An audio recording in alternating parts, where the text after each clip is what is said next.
So we're trudging ahead with this very old, but still I think very relevant Anomaly Inc. controversy with the EFAP and Wolf, SK, and Southpaw. So let me just do a quick catch up for those who are a little lost. Essentially, what happened is Anomaly Inc. was invited to a watch party with Mauler and Southpaw. It seemed to go well, but after that happened, he and SK is notorious for doing a lot of nitpick videos on Spider-Man and the Spider-Man lore, usually the films, but he does other things. He does TV shows and video games. I'm a very hardcore Spider-Man fan, so I like some of his stuff, but a lot of his stuff I find very shaky. But again, I rely primarily on the comics. In any case, they went back and forth, back and forth. Southpaw got into the situation, and it culminated with Anomaly saying that you can quote me, but I want Wolf to swallow a pea bullet and kill himself. Now, that's the most shocking thing of the exchange, but the whole point is how this communication just broke down. And we're going to hear on Southpaw's podcast them trying to go through, well, is this even justifiable or not? Let's not even get into whether or not it's funny. Let's talk about the fact that there's context. And I'm sorry, Anomaly was not joking when he told Wolf to go swallow a bullet. No, he was not. Like, that sounded... Yeah. That was very sincere to me. And that was malicious. You know what proves it? Is when he doubles down on it and goes, yeah, I'd say it again. It's like, well, there's no doubt left. He definitely wasn't joking. Yep. Oh, and Anomaly, I have some choice words for you after this this little...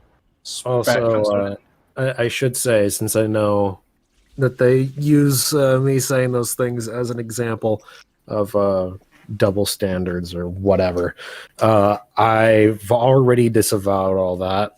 I still do. And if you remember, part of the reason why I left YouTube is because I didn't like the way that I was behaving and the things I was saying. Yep. So, yeah, I would not say that, especially not towards someone that I know has issues about that. Same.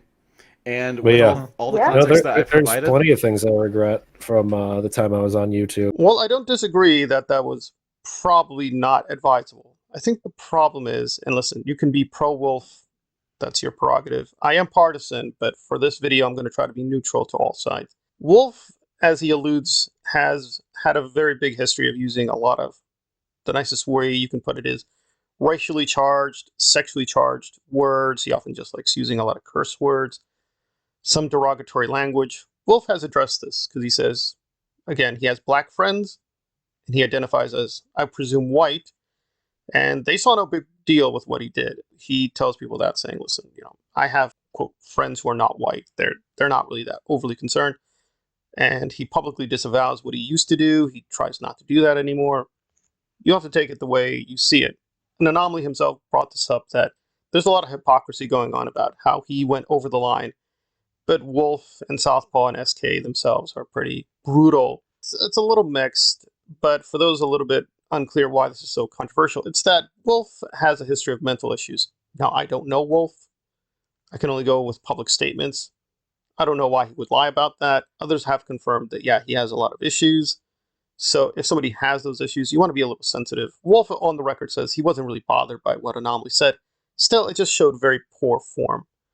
And then we get into the bigger contextual issue of, like, what is going on with Anomaly, period. Me mentally, it's Anomaly saying it. I don't really care that much. But I don't think... I wouldn't want people to, like, attack him over it. I think he just needs to, like, get off the internet and, reassess not his whole life, but at least aspects of his online life, which I think would be healthy for him. Mm-hmm. Yeah, that's pretty much it. Well, we had a conversation. It wasn't very good. What would your final message be to, like, Josh Fries and, like, Erotic? Who? The people those of are Pave. Yeah, the people of Pave. Oh. Yeah, the names of the people in the stream. Well, I haven't heard much of what they said, to be perfectly honest. So yeah. I don't think I would be able to tell them much other than, like, fucking people calling me. I don't think I'd be able to tell them much more than what you would be able to do. So since you already know what they're saying. I don't really have a continued beef with Anomaly because I don't talk to him. Yeah, I hope he, figures things out, maybe gets over his anger management issues that he clearly has. Yeah, I don't know what else he's said, if he's said anything else at all. He hasn't made a video in months. I mean, I know what he's said recently. That he's kind of hasn't been honest with me about this whole situation, and I gave him the benefit of the doubt because I defended him in a video that I am regretting more and more every day. Well, as Wolf says, yes, it's been an overall problem with Anomaly that at the beginning he was always very partisan and very rancorous. He uses a lot of curse words. He's Australian, and he keeps noting this, that Australians just curse a lot. I find his videos annoying for that reason alone. I just think that he needs to stop doing that, but that is his style. And, you can take it or leave it. And for some time, he's become more and more very toxic. And I understand because he's very pro-prequel, and the prequel people have been mocked and laughed at and demonized. And as someone who's a Snyder fan, I've kind of gotten that too, that you're just being grouped in and you're being told you're part of this alt-right cult and you're a bunch of idiots and losers. You need to move on. You're a bunch of robots, etc., etc. So, and I'm not going to lie, I do push back pretty hard. And I don't care if the person's black or trans or autistic or whatever. If you insult me over the Snyder issue or whatever, I'm not going to just take it. These communities do feel victimized and they do feel like they've been misrepresented. So, of course, they're going to be very angry. That said, even apart from the prequel issue, it just seems Anomaly, when he is challenged, just has developed this very bad echo chamber. If you want further confirmation, I would recommend Sam Houston's videos.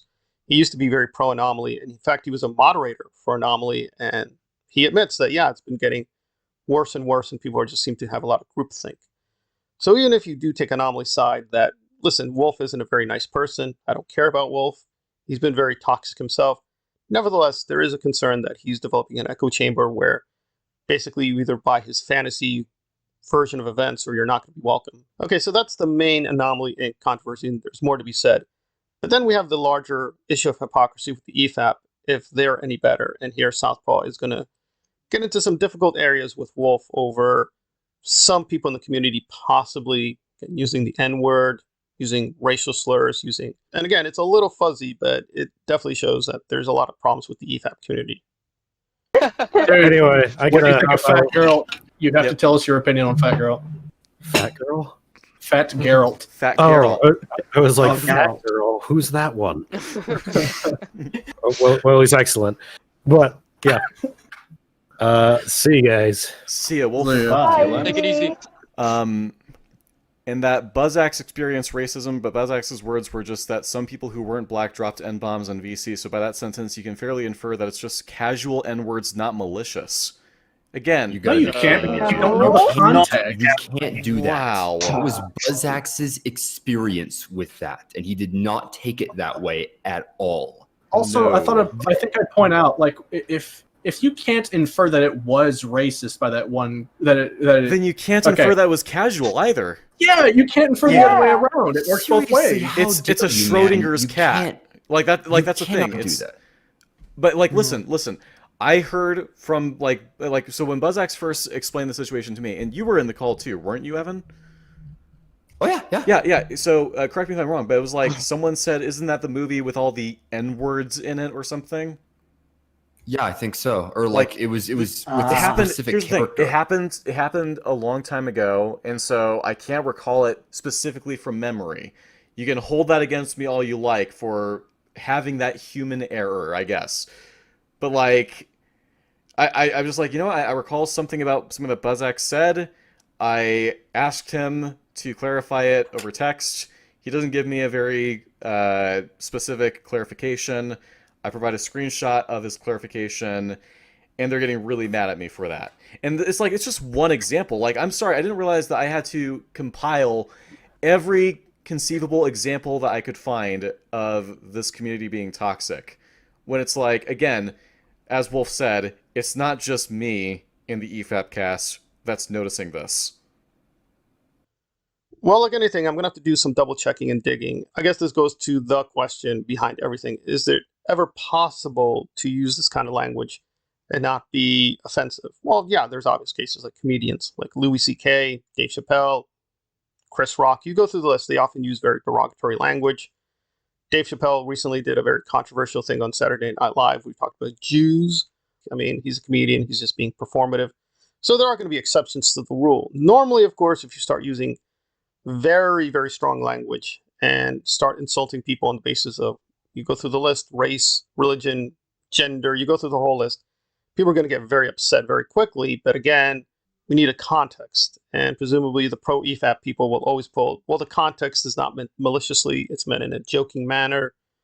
The other side, even if it's in a joking manner, these aren't professional comedians. They're not even comedians at all. They're just being really evil, disgusting people. And if you're not going to, quote, do a better job of filtering out that kind of material, again, the whole subject is a little bit too much for this one video. I would say, yes, in principles, there are going to be exceptions to the rule. I think overall you want to try to promote civil discourse, especially for a podcast allegedly about objectivity, but I don't really believe the EFAP ever was objective. Even if you're a neutral party, that was never true. They've always been partisan. Nevertheless, you want to try to obey some norms of civility, but again, does that mean everyone on the EFAP, because they're not the nicest person, is a racist Nazi bigot?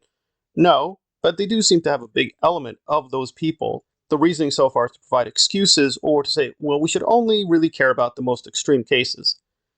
And that's about it. And I guess we'll just go back and forth. What is an extreme case? What is a normal case? To give Southpaw a lot of credit, he and Mahler, to be generous to him, have been noticing sometimes, yeah, the comments and the arguments, but those arguments in quotes, seem to draw upon some very iffy premises and assumptions.